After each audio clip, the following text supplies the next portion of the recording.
निःशुल्क स्वास्थ्य सेवा शिविर अनुष्ठित रोटारी क्लब पुरी और करुणालय लेपर्सी केयर सेंटर मिलित आनुकूल्य पुरी बलियापंडा स्थित बेट्रिक्स विद्यालय परिसर में एक निःशुल्क स्वास्थ्य सेवा शिविर अनुष्ठित हो ଏହି କାର୍ଯ୍ୟକ୍ରମଟିକୁ ରୋଟାରୀ କ୍ଲବ ପୁରୀର ସଭାପତି ରୋଟାରିଆନ୍ ଶ୍ରୀଯୁକ୍ତ ରତିକାନ୍ତ ନାୟକ, ସମ୍ପାଦକ Rotarian pro Purnachandra Mohapatra, Karunalaya leprosy care centre ନିର୍ଦ୍ଦେଶକ ଫାଦର ବ୍ୟାପଟିଷ୍ଟ ଡିସୋଜା, ଚକ୍ଷୁ ସୁରକ୍ଷାର ଚେୟାରମ୍ୟାନ୍ ଜୟଦାସ ଗୁପ୍ତା ଓ ବିଦ୍ୟାଳୟର ପ୍ରଧାନ ଶିକ୍ଷକ ଫାଦର ବୁଲୁ ବୀରେନ୍ଦ୍ର ଗୁଜର ପ୍ରମୁଖଙ୍କ ଉପସ୍ଥିତିରେ ଉଦ୍ଘାଟନ କରାଯାଇଥିଲା। ଏଥିରେ ଚକ୍ଷୁ ପରୀକ୍ଷା, ମୋତିଆବିନ୍ଦୁ ଚିହ୍ନଟ, ହୋମିଓପାଥିକ ଚିକିତ୍ସା ଓ ଫିଜିଓଥେରାପି ଚିକିତ୍ସା କରାଯାଇଥିଲା। जेपीएम डॉक्टर परेश और तांकर टीम चक्षु परीक्षा करथिले। Homeopathic doctor Sujata Tripathi, physiotherapy विशेषज्ञ रोटारियन डाक्टर सिद्धार्थ शेखर प्रमुख 171 जन रोगी चिकित्सा करथिले। 15 जन व्यक्ति मोतियाबिंदु चिन्हट करा जायतिला।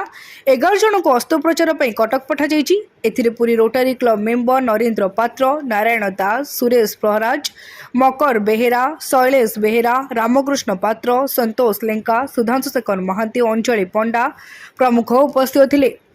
यार मुख्य लक्ष्य हूँ जो मैंने अवहेलित समाज अवहेलित लोक जापना आर्थिक व्यवस्था सुविधा ना केमी निज मोतियाबिंदु ऑपरेशन करी निज आखि सुरखुरे देखिपारे दैनंदिन कार्यक्रम करें से हूँ मुख्य लक्ष्य। आ गोटे प्रसंग हूँ मानव सेवा ही माधव सेवा यही न्याय कार्यक्रम आगु चालू रही। ये आज आम जपर जापरु रोटरी क्लब सहित आमर बेट्रिक्स विद्यालय दुई जाक मिसी आमर विद्यालयर परिसर रे चक्षु शिविर चली बर्तमान पर्यंत चली बहुत बाहर लोके आसुँच सहित आम विद्यालयर पिला माने चक्षु देखा जार किसी असुविधा होची देखिबारे से सब औषध दिया होची।